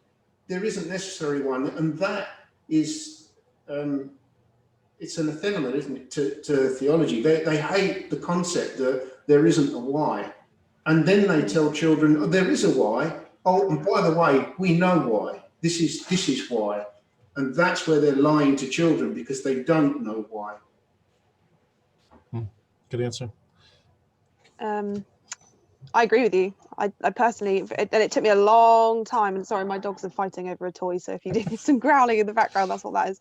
Yeah, it's taken me a long time, I think, to get to a point where I'm fine with it just being like, well, this is just life. Life just is, and I don't really know why, if there is a why, how there is a why. And you know, for some people that question might remain important, and I think that this, you know, it's okay for that to be an important question for some people. But I've come, oh, excuse me, I've come to the conclusion that I don't really, I don't really care about why. But I think for me, the thing, you know, if someone was in a similar situation to what I was in, I think my biggest thing would be to get through the anger stage quickly. Yeah. So to learn to forgive people, and that doesn't mean that you don't hold on to a sense of injustice. Like it's and that in some ways can propel you, you know, into deeper questioning and be like, do you know what, actually no, this wasn't right, and it's okay that I'm angry about this, and to come kind of more towards an acceptance of what happened and how it happened, and to sit, you know, and to self-evaluate, you know, I think is very, very important. And then to look back and say, okay, well, what were the things that were taught to me as if they were normal, as if they were the right thing to do, the only thing to do, you know, that there was a path set out for me. And you know, for example, what do I think about marriage? Why do I think that about marriage? What do I think about I don't know, in teaching religion to children? Why do I think that? You know, all the sorts of things that society teaches you, because in some ways we're not just indoctrinated into religion, we're also indoctrinated into society, and there are certain things that society, you know, whichever type of society you're part of, teaches you to think and say, you know, this is just normal. Like, for example, for me, living in a house with the electricity that was already there, and you know, I don't do this and I don't touch that, and I wouldn't even ask these questions about, you know, how I might, you know, solar power my own house and do it all by myself, and you know, that sort of stuff. I would never even ask those questions, because you know, it wasn't normal to want to live off grid, to want to live a life where you weren't being watched by both the government and, but it sounds really conspiracy theorist-esque, but you know what I mean, where everybody knows your every move and everything. You know, why do I like social media? Why? I think, and that can be quite scary, because you deconstruct your entire life. And I think that but because your entire life has been a lie since until you got to a point where you were ready to not believe in Christianity or whatever religious belief you held, you then have to construct a narrative for yourself about, in some ways, meaning of life, and that can be a terrifying ordeal. And I think the only way to do that is to sit down and have conversations with other people as well as yourself, and really break down everything.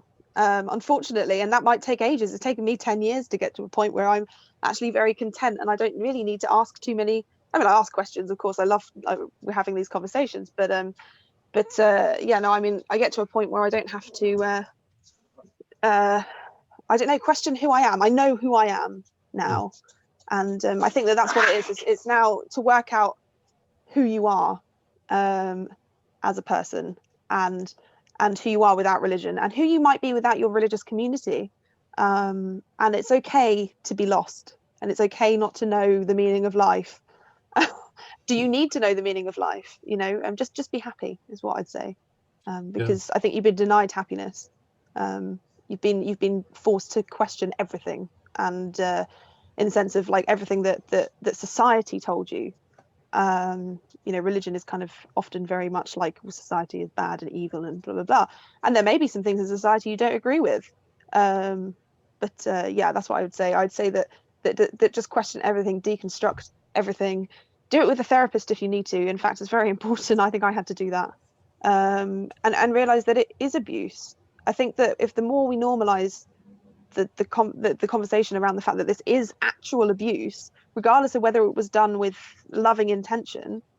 Some people abuse their children in other ways because they love them, which is odd, but do you know what I mean? Like, it's not the intention that counts, it's the result.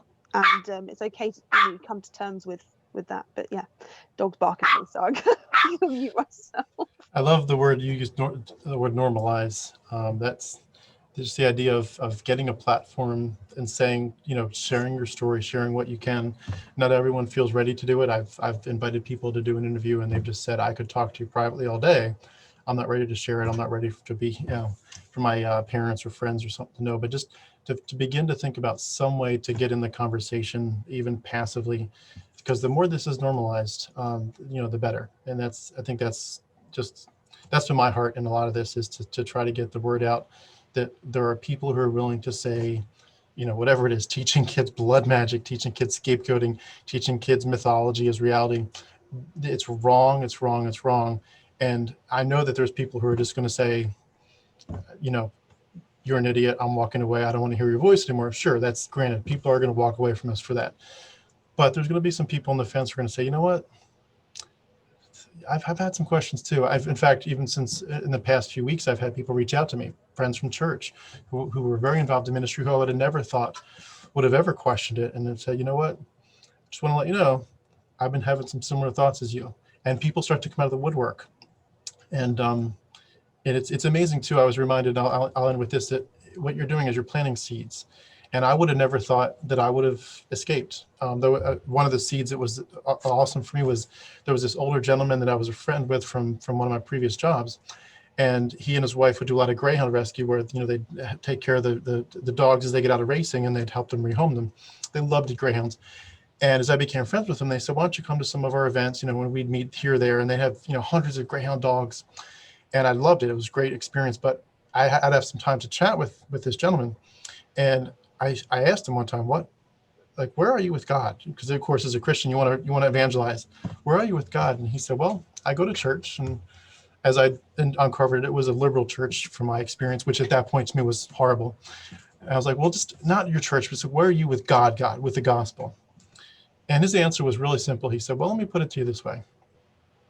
Does it really make sense that if God wanted to speak and tell us about himself and tell us about his love, that he would speak to one little tribe in one little area of the world in one little time frame, and he wouldn't speak to anybody else? He wouldn't go to the Chinese who already had more advanced writing. He wouldn't go to everybody else all over the planet that was worshiping these pagan gods. He'd just go to them. And then he wouldn't talk again for a while. And he'd say, when he finally comes back again, he doesn't go somewhere else on the planet. He happens to just go back to that one same group, that one same tribe. And of course, as a Christian, I had answers. But it was a seed, and it did grow. And it took me about, 15 years after that conversation. But the seeds were planted, and I love that we're planting seeds. And hopefully, people realize this is not just about what do you personally believe. This is about what are you willing to put into a vulnerable, beautiful child's mind. And the idea of protect these children. They are vulnerable. They don't know how to think left from right yet. They don't know how to say, this doesn't sound right. But if we give them the tools, we can give them a chance at having a reality-based life. And I love, I think, Hannah, you mentioned the phrase, a personal relationship with Christ. And I've seen this meme or picture or something where someone jokingly turned it and said, I have a personal relationship with reality. And I love that, we can give kids a chance at that. And I just appreciate what you all are doing. I feel like we could go another 10 hours with some of these subjects, but I know this is afternoon my time. It's late night your time, so I appreciate you both staying up to do this. Do you both have any final words you want to end us with?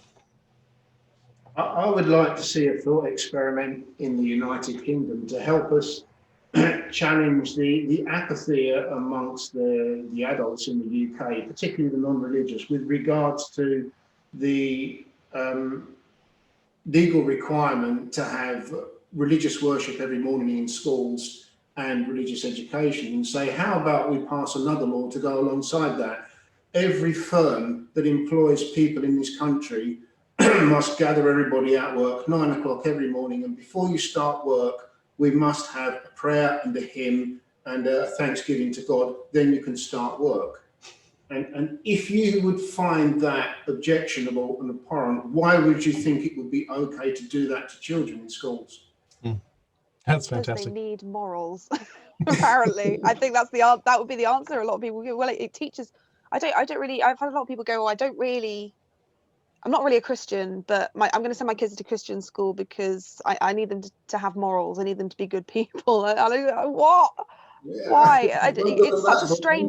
It's such a strange lie that we're told that Christians are more moral people than non-religious people. Yeah. So bizarre, And really the bizarre. Bible, And the yeah. Bible's morality is beyond atrocious. If people, I mean, you could just say one thing, and this is not mine, other people have said this long ago, but just say one thing such as don't own people, and you've immediately made the Bible's morality better. But Hannah, close us out. Any final words or injunctions of wisdom on this topic? I think, like I say, we need to normalize this idea that the love of the Christian God and the love that a lot of parents show their children when they teach Christianity is abuse, and it's just as bad as abuse as physical abuse, emotional abuse, sexual abuse. In some way, it is emotional abuse and a manipulation, but it takes, just like any other abuse, it takes your child's life away and their right to autonomy, their right to question, their right to say, okay, am I straight? Am I gay? Am I this? Am I that?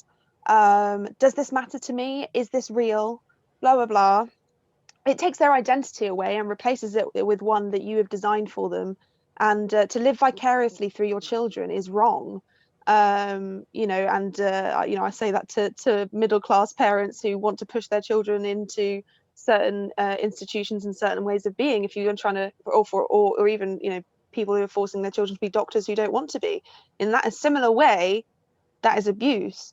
And the fact that the worm theology, like you were calling it before, Tim, the fact that is so dangerous and so permeating in a child's life that it would cause them to feel unimportant and unloved is abuse, and it will continue. That belief continues in me to this day, even though I've come to terms with it. There are times when I'm very low and I've got all sorts of mental health problems, and I think that they do stem, and I've also got physical inflammation issues. I've got fibromyalgia, I've got autoimmune conditions, and I think that it's not just Christianity that it stems from. I think it stems from a permeable thing of, you are not okay as a person, you are not enough, you are not enough without Jesus.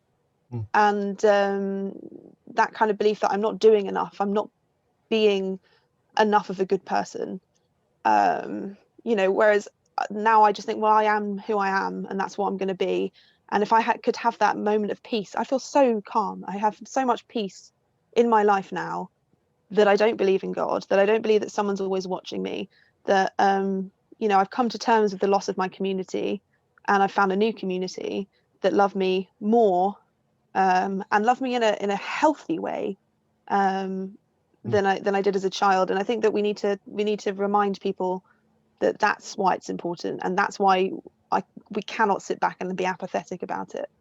I think it's extremely important. And I'm a very emotional person, so I speak in very emotive terms rather than necessarily rationalistic terms. But I think that it's important to reflect on that kind of belief, and that it's okay to love yourself, and it's okay not to be okay as well.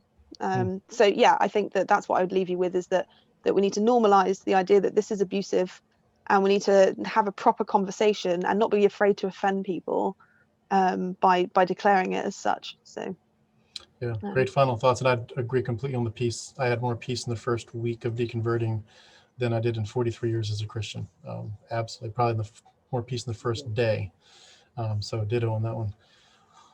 Both of you, thank you so much. Mike and Hannah, great thoughts. I hope we can do this again, both separately and together at some point. Amazing thoughts.